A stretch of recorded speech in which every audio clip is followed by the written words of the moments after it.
ఇక హైదరాబాద్లో దిల్సుఖ్ నగర్లో విమానాలు అమ్ముతున్నారు అంటాడు. మరి నాకైతే కనవలేదు, మరి మీకు ఎవరికైనా కనబడ్డా? అదే విమానాలు అమ్ముతున్నారు అంటాడు. ఇక 10 ఏళ్ల బీఆర్ఎస్ పాలనలో ఒక్క ఉద్యోగం ఇవ్వలేదంటాడు. ఆర్థిక శాఖని అడిగితే చెప్పరా? జీతాలు ఇచ్చే ఆర్థిక శాఖలో ఎవరినైనా అడిగితే చెప్పరా? పనిచేసిన ఉద్యోగులను అడిగితే చెప్పరా? 1,60,000 ఉద్యోగాలు బీఆర్ఎస్ పాలనలో ఇచ్చిన విషయం రాష్ట్ర ప్రజలకు తెలుసు, ఉద్యోగాలు పొందిన తమ్ముళ్లకు చెల్లెళ్లకు తెలుసు. అంటే అబద్ధం ఆడినా అతికేటట్టు ఉండాలి, నోటికొచ్చినట్టు. ఒకసారి ఎప్పుడో మాట్లాడుతూ మల్లన్న సాగర్లో 50,000 ఎకరాలు మునిగిపోయింది, మల్లన్న సాగర్ నిర్వాసితులకు ఒక్కిళ్ళు కూడా కట్టలేదని మాట్లాడిండు. నేను సవాల్ విసిరినా, తోక ముడిచిండు. ఇలా రికార్డులు చూసినా తెలుస్తుంది, అక్కడికి పోయినా తెలుస్తుంది. మల్లన్న సాగర్లో మునిగింది 50,000 ఎకరాలు కాదు, 14,000 ఎకరాలని. మల్లన్న సాగర్ నిర్వాసితులకు 3,000కు పైగా అద్భుతంగా ఇండియాలో ఎక్కడ లేని విధంగా డబుల్ బెడ్రూమ్ కాలనీ కూడా అక్కడ పోతే కనబడదా? అంటే ఆ రకంగా అబద్ధాలు మాట్లాడుతున్నారు. దావోస్కు పోయిన ముఖ్యమంత్రి గారు ఆడ కూడా తన అజ్ఞానాన్ని బయట పెట్టుకున్నాడు. ఆ దావోస్లో కూడా ఇండియా టుడేకి ఒక ఇంటర్వ్యూ ఇస్తూ ఏమంటాడు? IT and pharma is a nuclear chain reaction అన్నాడు.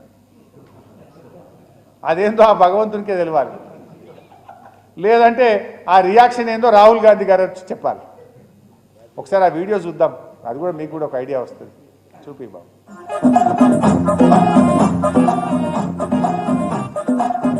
Sector pharma sector it's an nuclear chain reaction. Nuclear chain reaction. మన నగరానికి, మన రాష్ట్రానికి 3 వైపుల సముద్రం ఉన్నది, 3 వైపుల సముద్రం ఉన్నది. మనం ఏది కావాలన్నా కోటికో హ్యాబిట్స్కో పోయేది కొనుక్కోవాలంటే ఇవాళ అదే దిల్సుఖ్నగర్లో విమానం కావాలన్నా కొనుక్కునే పరిస్థితులు వచ్చినాయి, విమానం కావాలన్నా కొనుక్కునే పరిస్థితులు వచ్చినాయి. మన రాష్ట్రంలో నాగార్జున సాగర్, శ్రీశైలం, బాక్రానంగల్ లాంటి ప్రాజెక్టులు నెహ్రూ ప్రారంభిస్తే రాజీవ్ గాంధీ గారు ఈ దేశానికి కంప్యూటర్ను పరిచయం చేసి, రాజీవ్ గాంధీ గారు ఈ దేశానికి కంప్యూటర్ను పరిచయం చేసి, ఏందని పేరు